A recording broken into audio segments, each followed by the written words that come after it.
ज़ारा बीबी जी, वो जी मैं दर्जी की दुकान पर गया था, दुकान तो बंद है। क्या? मगर क्यों?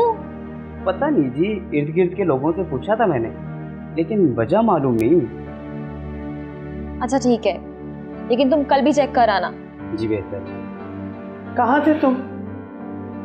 सुबह से हजारों आवाजें तुम्हें दे चुकी हूँ, न जाने किन चक्रों में घूमे फिरते हो। वो माँ जी ज़ारा बीबी के काम से गया हुआ था। बता के चले जाते ना। जी। अच्छा, यानी कि अब मेरे काम जाने से पहले आपकी इजाजत ली जाए?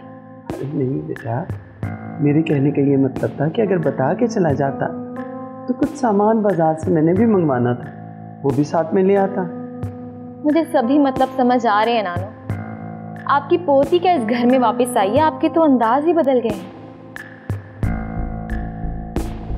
खैर, तुमसे तो बात करना ही फजूल, कहाँ की बात घुमा के कहाँ ले जाती है।